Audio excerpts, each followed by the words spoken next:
Bonjour à tous, bonjour à toutes. Merci de nous retrouver ce midi pour ce deuxième webinaire de la session d'hiver 2025. Nous avons la chance de retrouver notre équipe favorite avec aujourd'hui Holly McIntyre qui possède une longue expérience dans le domaine de l'enseignement extérieur, du plein air, etc. Et aujourd'hui, elle a l'honneur de nous présenter le deuxième webinaire de cette série des webinaires sur la pédagogie extérieure qui est appuyé et financé par l'UQAM, le ministère de l'Éducation et de l'Enseignement supérieur, et la chaire UNESCO sur le sport, le développement, la paix et l'environnement.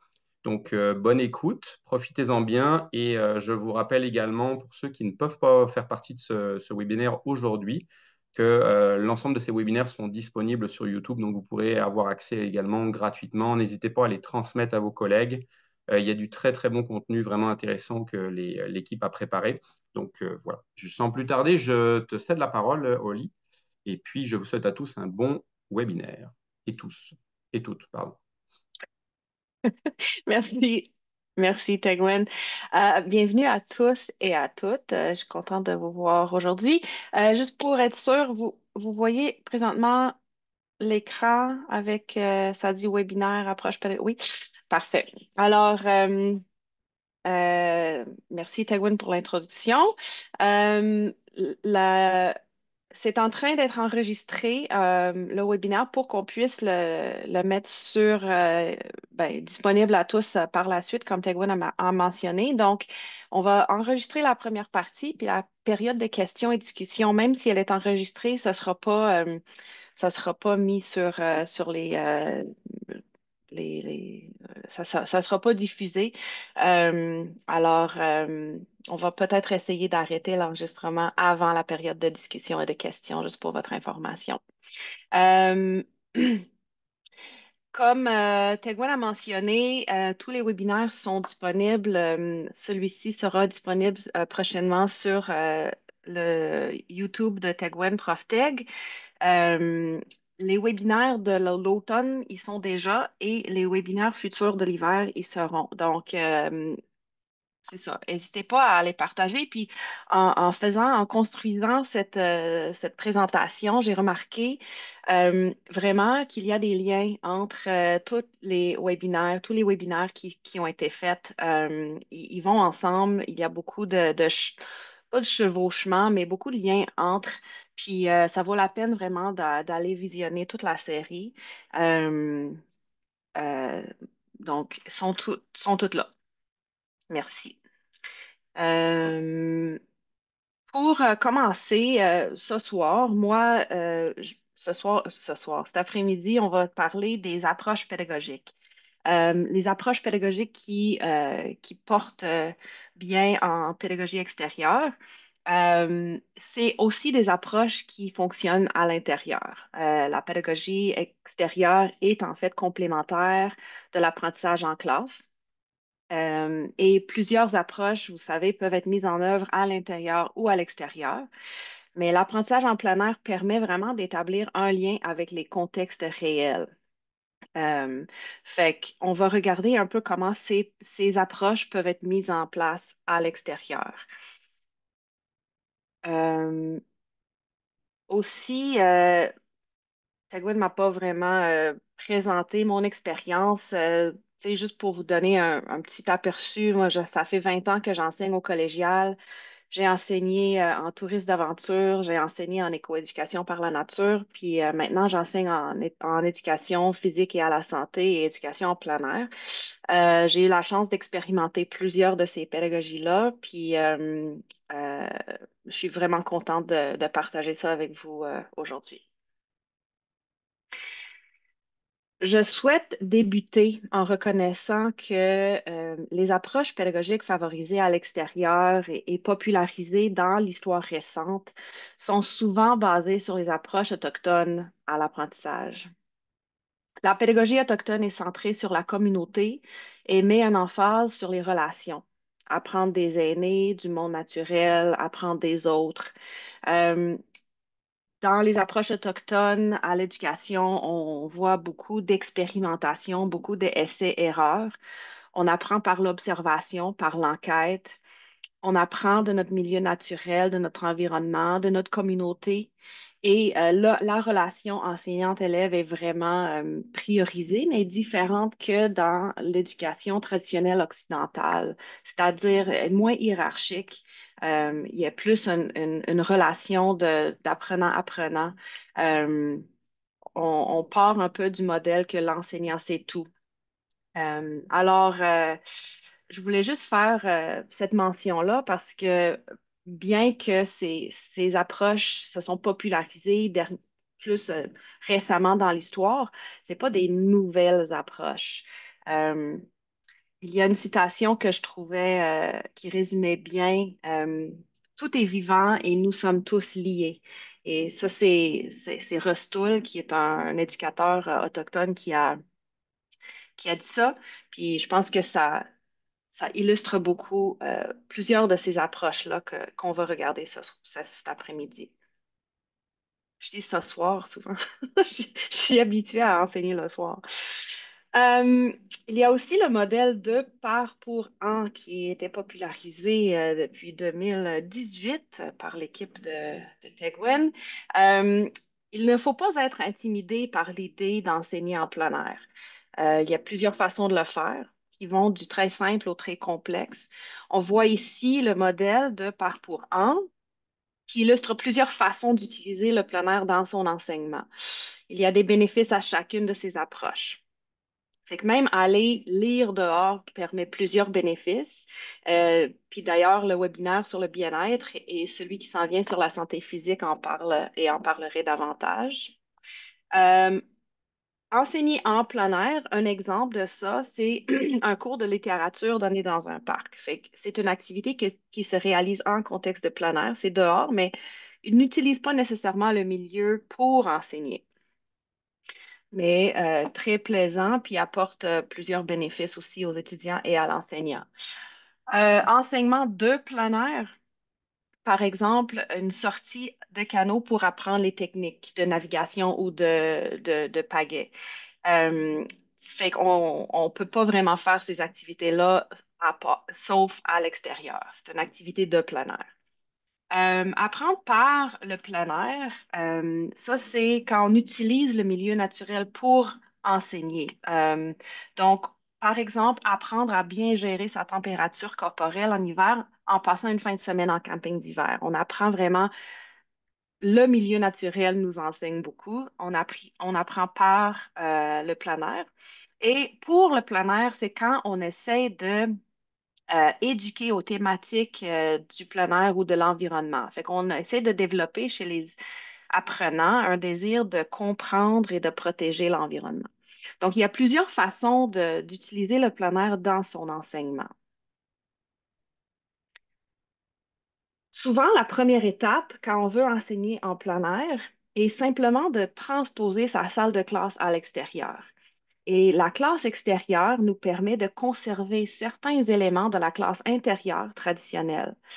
Avec une classe aménagée à l'extérieur, on a la possibilité de donner un cours magistral, fournir un certain confort à l'extérieur en gardant des similarités avec la classe traditionnelle à l'intérieur. Fait qu'ici, on a quelques exemples. Euh, on note tableau blanc pour l'enseignant. On note des tables, des places assises.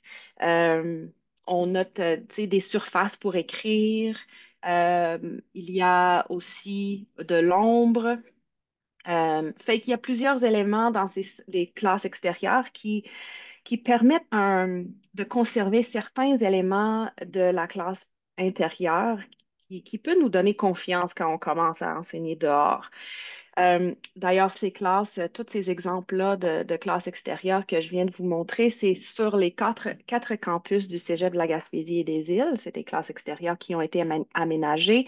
Il y a plusieurs cégeps et universités maintenant qui aménagent des classes extérieures. Ces aménagements peuvent aussi devenir un genre de camp de base qui permettent aux étudiants d'explorer les alentours en ayant un point central pour consolider les apprentissages ou simplement y laisser leur sac à dos puis leurs effets personnels.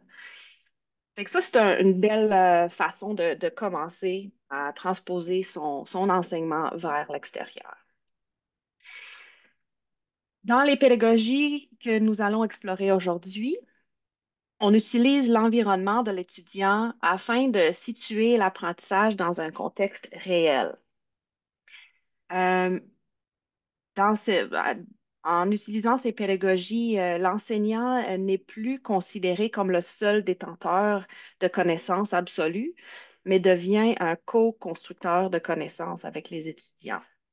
Nous allons explorer chacune de ces approches ici à travers la présentation.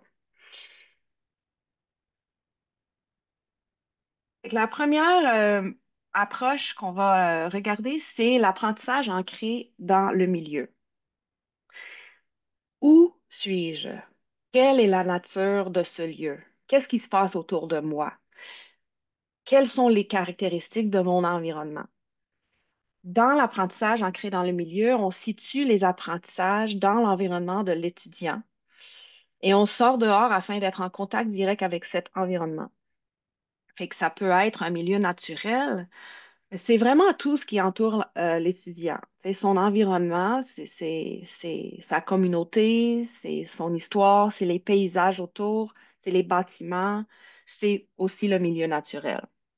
Alors, en utiliser notre milieu pour stimuler les enseignements puis les apprentissages, euh, on situe les apprentissages vraiment dans un contexte réel.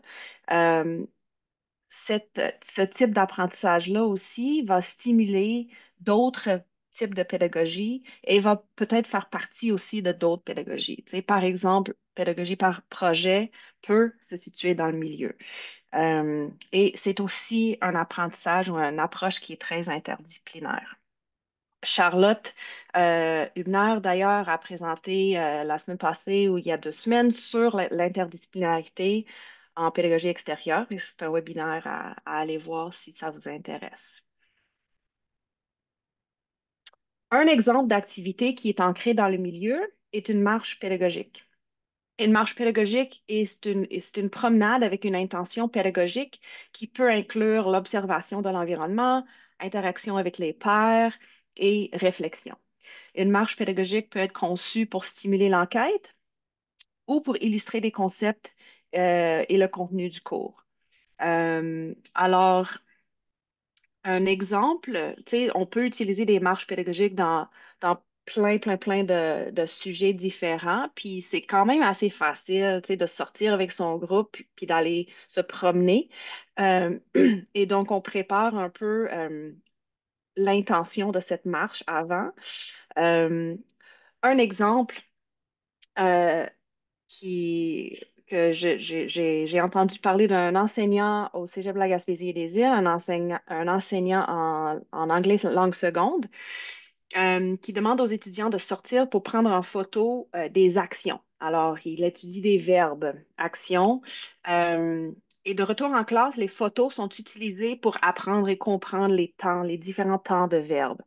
Fait que ça, c'est un exemple d'une marche pédagogique qui est dirigée. Euh, un autre exemple, dans un cours d'histoire, on peut planifier une marche qui amène les étudiants à voir les lieux associés à la période étudiée ou lors d'un cours d'art visuel, on peut marcher afin de voir des murales et de l'art de rue dans la ville. Ça peut être très simple, ça n'a pas besoin d'être long. Cette semaine, j'ai amené mes étudiants marcher dans le quartier de Ville-Saint-Laurent afin de réfléchir sur la place de la voiture personnelle dans les rues de Montréal. Euh, fait que, euh, tu sais, peut-être que maintenant, vous êtes en train d'y réfléchir. Que pourriez-vous enseigner lors d'une marche pédagogique?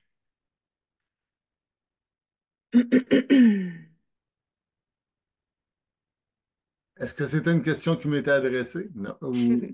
Pour réflexion. Merci. Que j'ai fait une petite pause un peu trop longue, là. Euh, L'apprentissage expérientiel, c'est comme un peu le classique, l'approche classique en éducation par le plein air, avec ses racines dans l'apprentissage autochtone et popularisé par Dewey et plus tard par Kolb, Priest et Gass. L'apprentissage expérientiel est une composante majeure de l'éducation par le plein air et par l'aventure. Cette approche qui est basée sur la construction des apprentissages par l'expérimentation et la réflexion suit le cycle en 4 étapes qu'on voit ici. Fait que la première étape dans l'apprentissage expérientiel, c'est d'essayer quelque chose, c'est de pratiquer, c'est d'expérimenter. On fait quelque chose. Après ça, euh, puis c'est vraiment, selon moi, le noyau de cette approche-là, c'est l'observation réflexive ou l'analyse, la réflexion sur l'expérience. On expérimente quelque chose, après, on réfléchit sur l'expérience. Comment ça a été? Qu'est-ce qui a bien été? Qu'est-ce qui a moins bien été? Puis ensuite, on fait une généralisation. On essaie de conceptualiser euh, comment un peu changer notre approche, qu'est-ce qu'il faudrait modifier. Après ça, on transfère cette conceptualisation-là en faisant un nouveau plan pour réessayer. Alors, c'est un cycle qui continue, pratique, réflexion, généralisation, puis faire un nouveau plan pour recommencer. Euh, Cette approche permet de construire les apprentissages par expérimentation et par la réflexion. Euh, cette approche expérientielle-là fait partie de plusieurs façons d'enseigner, tant à l'intérieur qu'à l'extérieur. En classe, on peut faire des études de cas ou des simulations. À l'extérieur, on peut pratiquer des techniques sur le terrain ou dans la communauté, souvent en situation réelle. La clé, vraiment, comme j'ai dit tantôt, c'est vraiment de stimuler une réflexion suite à une expérience et d'appliquer les apprentissages qui en découlent.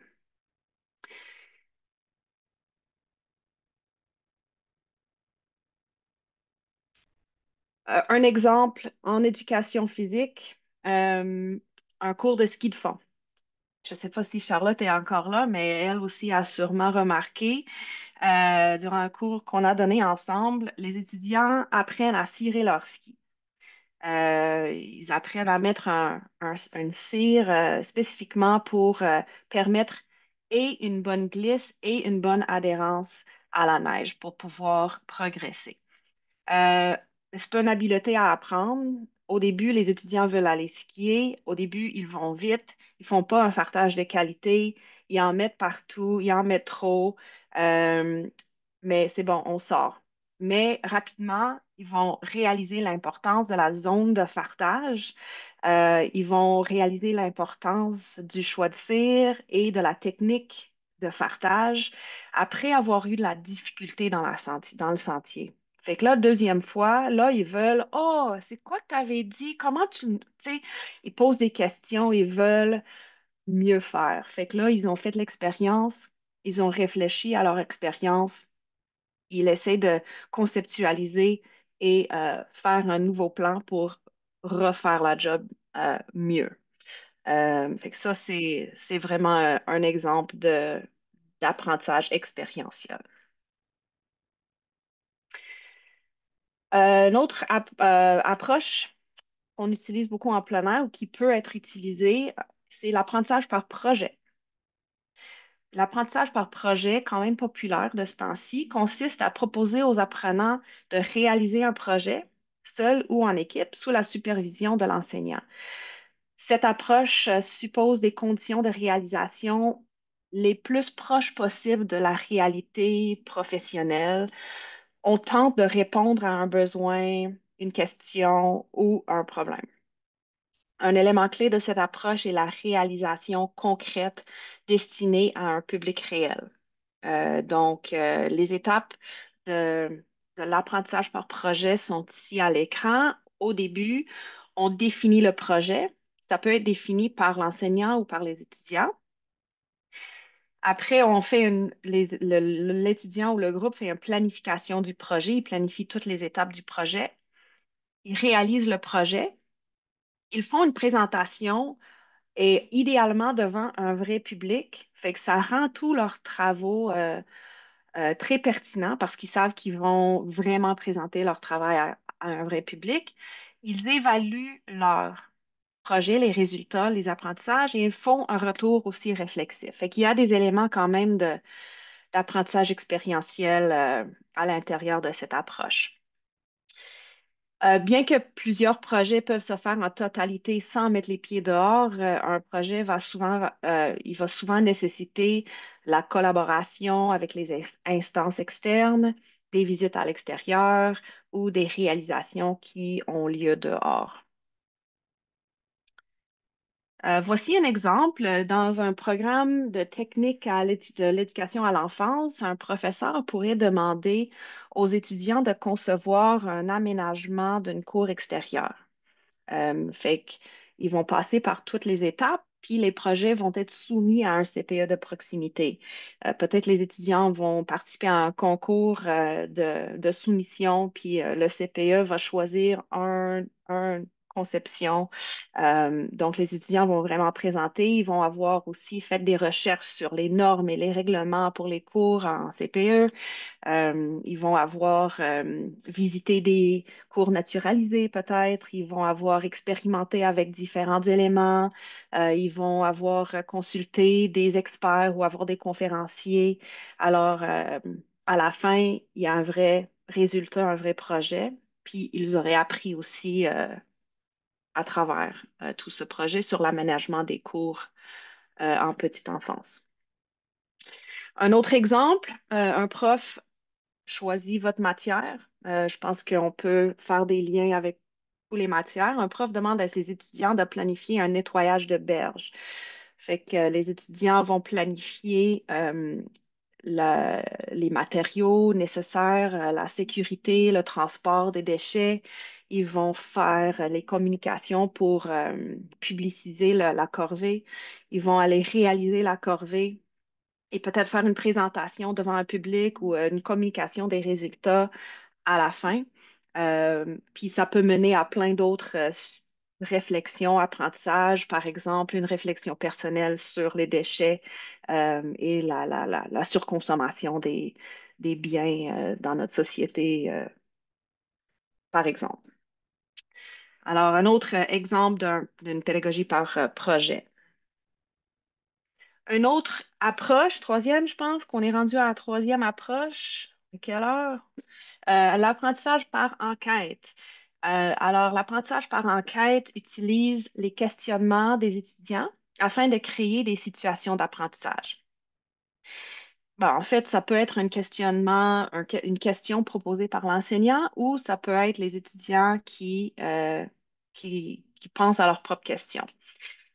Cette approche a ses fondations avec Socrate, Confucius, Dewey, partage des caractéristiques avec pédagogie par projet, apprentissage expérientiel. Il y a beaucoup de chevauchements. Dans l'apprentissage par enquête, on commence avec une orientation. C'est peut-être l'enseignant, c'est peut-être l'étudiant qui choisissent la question. Ensuite, dans la période de conceptualisation, les étudiants vont décider comment ils vont investiguer la question proposée. Euh, Fait qu'ils pensent à une méthode. Ensuite, durant la période d'investigation, les étudiants vont essayer de répondre à leurs questions. Et durant la période de conclusion, les apprentissages sont consolidés. Cette approche va aller stimuler la découverte, la collaboration et la réflexion. Il mène très facilement à une approche interdisciplinaire et permet la co-construction de connaissances quand les élèves vont travailler ensemble afin de répondre aux questions.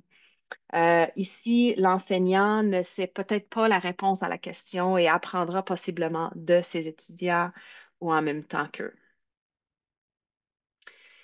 Un exemple, dans le programme technique de bioécologie, les élèves étudient les pollinisateurs. Quelles sont les fleurs préférées des pollinisateurs? Comment attirer différentes espèces dans notre jardin? Quelle est la valeur de la diversité dans le jardin? C'est des questions peut-être proposées par l'enseignant ou par le groupe. Les questions mènent à des investigations et à des conclusions dans un contexte réel. Ça, c'est les jardins pédagogiques au Collège Vanier, d'ailleurs.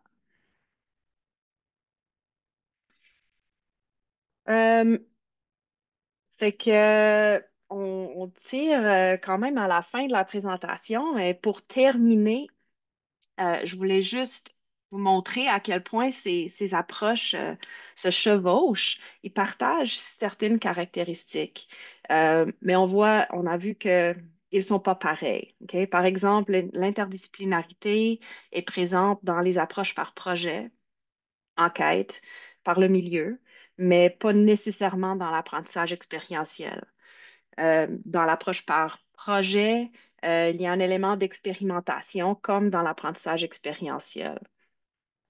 Toutes ces approches sont adaptées à la pédagogie extérieure, mais ces approches peuvent aussi être très efficaces en contexte intérieur. Puis, en étant probablement enseignant, vous savez très bien qu'en choisissant une pédagogie, il faut considérer les objectifs d'apprentissage, il faut considérer le groupe, il est rendu où, ils sont capables de quoi. Il faut considérer aussi l'environnement qui est disponible pour vos apprentissages et vos enseignements et le temps que vous avez pour enseigner la matière.